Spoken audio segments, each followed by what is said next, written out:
welcome back to Queen of Ewood and the YouTube channel. So we are down to the final games of the championship. How are you feeling? After last week, more stressed than ever. What a good performance it was by the Rovers last week. Far better than anyone could have imagined. And the worry is now we're actually contenders. Fingers crossed. And that's the worrying thing about us. When we've hit that glass ceiling before, we know what happens. It's the it's the hoping, it's the willing that kills you. It's the dream. Yeah. So let's just see. But another tough game tomorrow. Yeah, so that is where we are at the moment, of course. We are off to the DW Stadium in Wigan to play Wigan Athletic away from home. So I wanted to do a few little match facts, and then of course my dad, he'll be doing the Wigan side, and then we'll talk a little bit about how we feel about the game, and of course get that all-important score prediction from my dad and from myself. So going into Rovers, of course we had that amazing game the other weekend which nobody could predict, and we played absolutely brilliant that game, and obviously that took us into 8th place, of course, with a team winning below us, so it pushed us down a spot there. We have played 38 games over the whole season, of course, just starting back after the coronavirus, which gives us a win of 15, draw 11, lose 12, and giving us a goal difference of 9. And of course, we're on points, we're on 56. Can we get in the playoffs? Dad, do you want to do Wigan? I'll do Wigan, and they're currently 17th. They've played 38 and they've got 44 points. Their top scorer is somebody called Cheyenne Dunkley, which I'm not familiar with, never heard of him before, but there again. He has scored 6 goals. Yeah, the main concern is we don't like Wigan. They're a horrible side to play. The manager is equally horrible, but the problem is they're actually the form team of the division. They've got the best record of the last 5 games of anyone in the division. I don't think they've conceded a goal in 5 games. So we know what's going to happen. This is going to be a really, really tough game, very attritional. Let's hope we come out on the right side of it. But anyway, their record suggests it's going to be a tough one for ourselves. But you do look at Rovers, again, Adam Armstrong, our top goal scorer, with 13 goals and 6 assists for Rovers. So it should be a really, really good game between them two players, and hopefully we come out on top.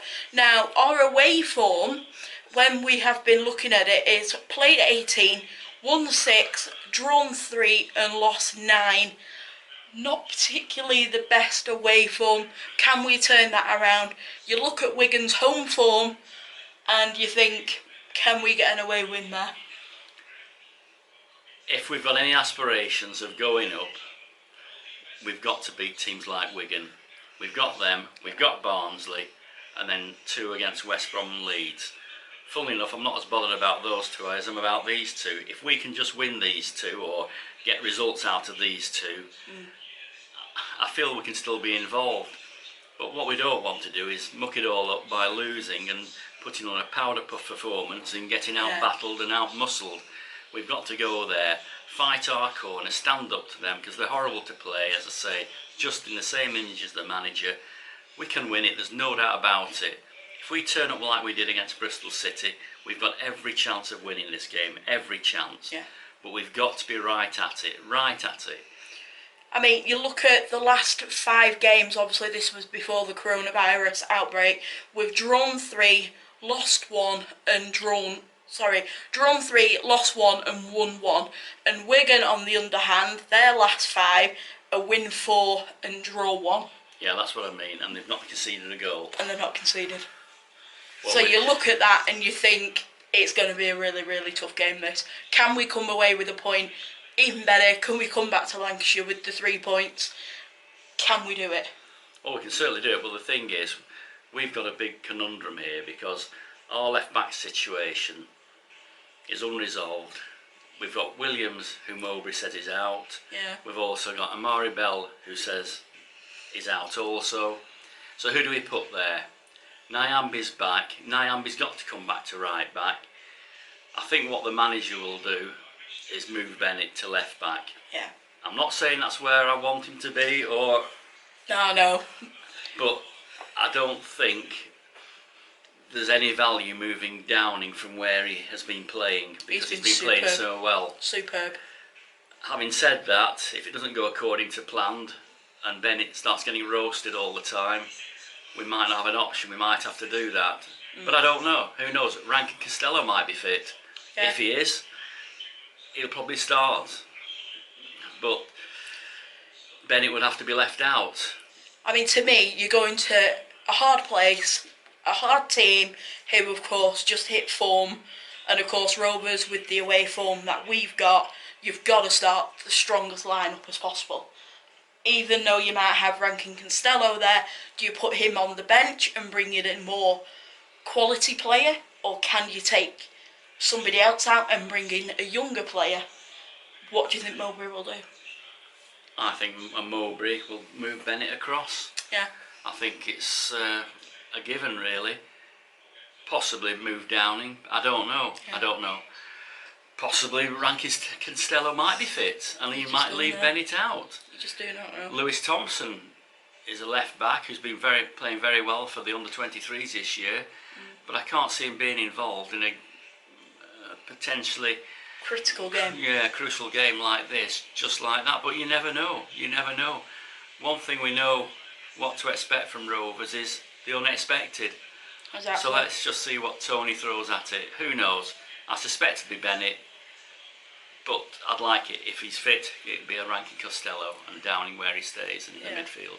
So with that coming in, the formation, I think you've got to go with a similar formation as to what we played at home on Saturday. 4-3-3, yeah. 4-3-3. I think that's the right way to go. Whether Holtby starts, I don't know. That's another one, I suppose. Evans, as long as he's fully fit, and same with Travis, are shoe-ins. It's who's alongside there, or behind them. In the case of either Downing, Rothwell, I don't know. The three up front, who's that going to be? I think Bretherton's done enough. He played really well last week. I was very impressed. I know it's taken a long time and it's about time, but I think he should get another go, certainly. Gallagher, he likes Gallagher, there's Mowbray. Big unit, puts himself about, doesn't score enough goals, and sometimes you can accuse him of his quality not being high enough, but his work rate, there's no doubt about that. Yeah. And I think in a game like this, he's going to play. You can't leave out Armstrong, surely. Oh, you've got to play Armstrong. So it's a difficult one. I think everyone fit. It's got to be Travis. It's got to be Evans, Downing at the side or just behind. Yeah. And then I think it's going to be Gallagher. It's going to be Bretherton and Armstrong, with Potts, Ben Brereton playing off Gallagher or Armstrong. Yeah. A little bit in the Holtby road, if you like, role, just behind the front one or two. Yeah, I've got to agree with that. But You just never know. You just never know. So, going off that and the match facts for both sides, we're going to move on to score predictions. So, what is your dream outcome and your reality outcome? We shouldn't be bothered about this game, really, No. because we can win it. There's no doubt about that. But which Rovers are going to turn up? Play like we did last week. I'll be quite confident to say we're going to win it by a couple of goals. But we know it's not going to be like last week. Yeah. We know Wigan are not going to be like Bristol City. They're going to be horrible and nasty and in your face and making it difficult for you. Definitely. We'll have to play really well, given the type of game I expect it to be, attritional. Yeah. You'd settle for a 1-0. I'd like 2. I'd like 3. Just win it. Just win it. Just Yeah. win it. I mean, for me, my heart is saying we're going to go for a 1-0 win. I think it'll be something like the 80th minute, second half winner, Adam Armstrong. you've got to go with that, I think. That'll do. That'll do for me. 1-0 will do me. 1-0. So come on, you Blues. Come on, Tony Mowbray. Get the lads. You know, get a squad that can go out there. Show Wigan who we are. Let's get into the playoffs. We can believe. You can believe. And that is us for our match preview. So don't forget to like the video. Don't forget to comment down below and subscribe. And also comment down below what your score predictions and what your thoughts are on my dad's team there. And also just enjoy the video, and I shall see you guys in another video very soon. So it's goodbye from Queen of Ewood. Goodbye. See you guys later.